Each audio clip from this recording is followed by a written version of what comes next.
미술만 평도 벌써 55회 차입니다. 들으시기 전에 좋아요와 구독 부탁드립니다.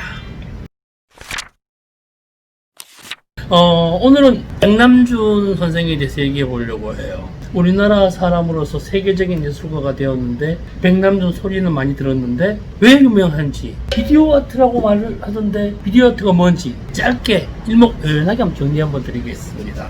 국립현대미술관 다녀보셨나요? 로비에 크게 있죠. 모니터 한 1000개쯤 있나요? 막 온갖 그런데 번쩍번쩍 거립니다. 그게 10월 3일 개천절이라고 해서 1003개의 모니터를 사용한 다다익선이라는 작품입니다.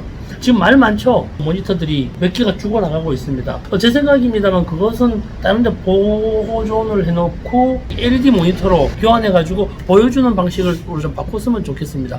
백남준 선생에 대한 이야기를 많이 해보려고 합니다.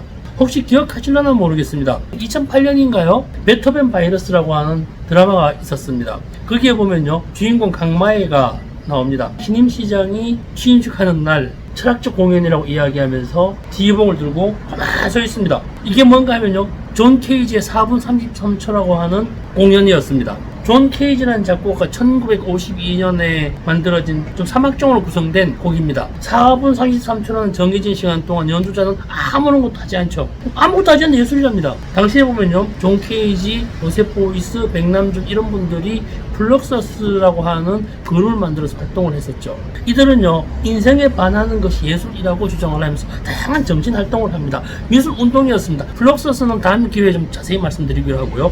어쨌든 백남준 선생은요, 한국 태생으로 세계적 예술가 반열에 오는 사람입니다. 비디오 아트죠.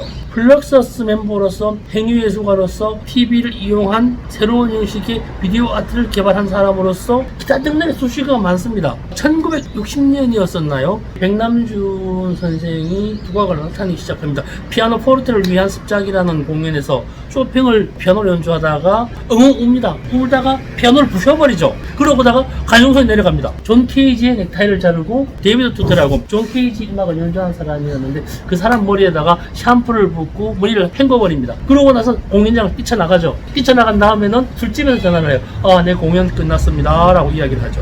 이게 어떻게 예술이라고 할 수 있을까요? 이때 처음 백남준이라고 하는 사람의 퍼포먼스가 유명해지기 시작했고, 본격적으로 유명해지기 시작한 것은 아마 63년도였을 겁니다. 독일 파르나스 화랑에서 했던 일인데, 음악 전람의 전자 텔레비전이라는 제목으로 개최한 개인전이었었죠.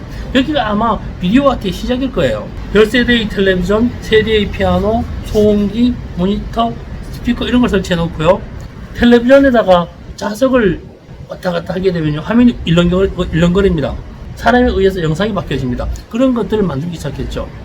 사람의 소리와 화면의 그림이 변하는 것으로의 소통, 첨단 기술 문명에 대한 동양성과 한국에 대한 문화적 관계를 얘기하는 것 같았어요. 피아노를 부수면서 음악이 가지고 있는 오선지, 그러니까 콩나물 대가리가 가지고 있는 거기에 대한 규칙, 그것을 부정을 하게 되죠. 또 소리를 보여주면서 시각예술과 소리예술과의 관계를 생각하죠. 텔레비전 화면의 관객 움직임과 동작의 반응을 보여주면서 인간과 과학과 사회적 연결고리를 생각하게 합니다. 더 유명한 사건이 있었죠. 1967년 뉴욕에서죠. 미국 첼리스트 샬롬 무어만하고 음악을 하면서 에로티시즘이라고 하는 것을 만들어내요. 오페라 섹스트로니크라고 하는 곡을 연주하면서 이 무어만과 별 이상한 짓을 합니다. 그래서 경찰에 붙들려가요. 음란 행위를 했다고. 69년에는 살아있는 조각을 위한 TV 브레이저라는 공연을 합니다. 물론 저희 샬롬 무어만과 같이 하게 되죠. 무어만이 텔레비전 모니터를 이렇게 브레이저처럼 찹니다. 이렇게 착용하고 첼로를 연주합니다.